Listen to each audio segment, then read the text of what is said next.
Hi everyone. ఈరోజు hotel style perfect రాగి దోశ ఎలా చేసుకోవాలో మనం చూద్దాము. ఫస్ట్ టైం అండి నేను రాగి దోశ చేయడం. ఇంత పర్ఫెక్ట్‌గా వస్తది అనుకోలేదు. ఇది తిన్న తర్వాత ఇన్ని రోజులు ఇది ఎందుకు చేసుకోలేదా అనిపించింది. మన చిన్నప్పుడు ప్రతిరోజు రాగి సంగటి అయితే తినేవాళ్ళం. అలా రాగులనైతే మనం తినేవాళ్ళము. కానీ ఇప్పుడు ప్రెజెంట్ జనరేషన్‌లో రాగులు తినడం పిల్లలకి చాలా కష్టము. ఇలా రాగి దోశ ట్రై చేయండి. పిల్లలు కూడా ఇష్టంగా తింటారు. రాగులు పెట్టడం అయితే ఇది బెస్ట్ వే. ఇప్పుడు దీనికి కాంబినేషన్‌గా పల్లీ చట్నీ అండ్ నేనైతే పచ్చిమిర్చి చట్నీ చేశాను. పచ్చిమిర్చి చట్నీ దోసలోకి చాలా బావుంటుంది కదా! అందరికీ తెలిసిన విషయమే అది. చాలా క్రిస్పీగా వచ్చిందండి దోస.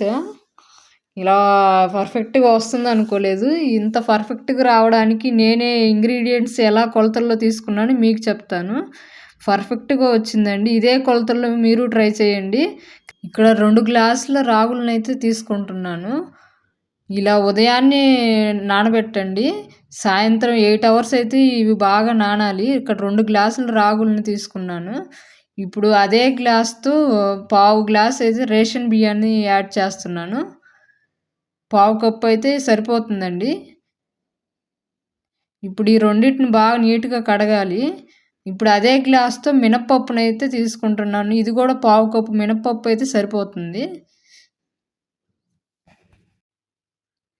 ఇప్పుడు ఈ రెండిటిని బాగా శుభ్రంగా రాగులనైతే ఒక 7 టైమ్స్ బాగా పొట్టుపోయేంత వరకు కడిగి మనం తాగే వాటర్‌ని వేసి నానబెట్టాలి. ఒక 8 అవర్స్ అయితే నానబెట్టాలి.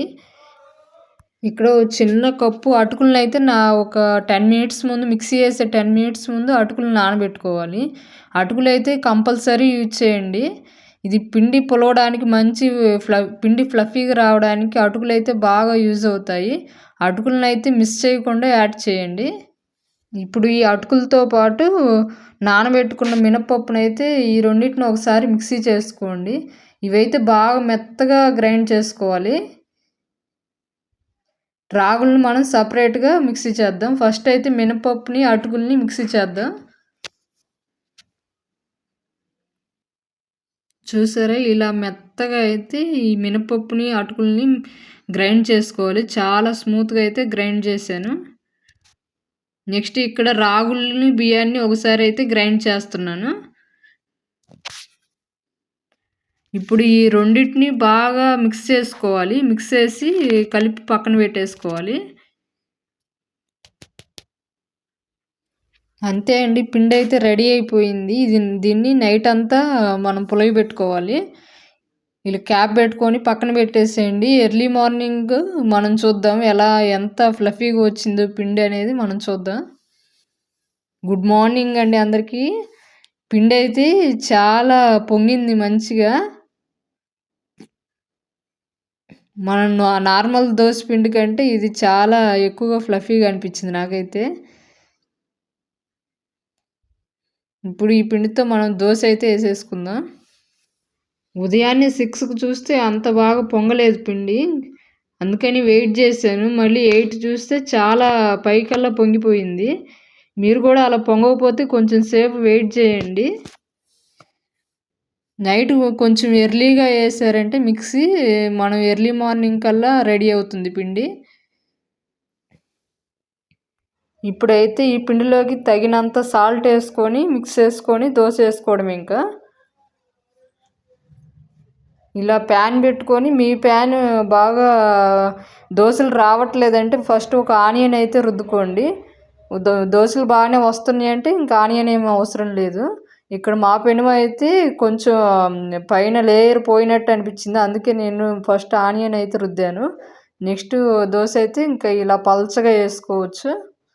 ఎంత పల్చగా వేసుకున్నా మనం ఆనియన్ రుద్దాం కాబట్టి వస్తుంది. ఇలా వేయంగానే మంచి గోల్డెన్ కలర్ అయితే వచ్చేసింది. ఇప్పుడు పైన కొంచెం ఆయిల్ వేసుకొని ఇంకా దోశనైతే మంచిగా కాల్చుకోవడమే. అంతే అండి, రాగి దోశ అయితే ఇంకా మనకి పర్ఫెక్ట్గా వచ్చేసింది. మీరు కూడా ట్రై చేయండి, మీ పిల్లలకి పెట్టండి. రాగులు బాగా బోన్స్కి బాగా స్ట్రాంగ్నెస్ ఇస్తాయి. ఇలాంటి పర్ఫెక్ట్ రెసిపీస్ కావాలంటే, పిల్లలకి ఈజీగా పెట్టగలిగే హెల్తీ ఫుడ్స్ మీకు కావాలంటే, వెంటనే నా ఛానల్‌ని సబ్స్క్రైబ్ చేయండి. నెక్స్ట్ మన వీడియోలో పర్ఫెక్ట్‌గా ఫ్రెంచ్ ఫ్రైస్ ఎలా చేశానో నెక్స్ట్ వీడియో అయితే వస్తుంది. పిల్లలకి ఫ్రెంచ్ ఫ్రైస్ అంటే చాలా ఇష్టం కదా! మాది హెల్తీగా మనం ఇంట్లోనే ఎలా చేసుకోవాలో నేనైతే వీడియో చేశాను. అది మీకు కావాలంటే వెంటనే ఛానల్‌ని లైక్ చేయండి, సబ్స్క్రైబ్ చేయండి. ఈ రాగి దోస మీరు కూడా ట్రై చేసి ఎలా వచ్చిందో కామెంట్ అయితే చేయండి.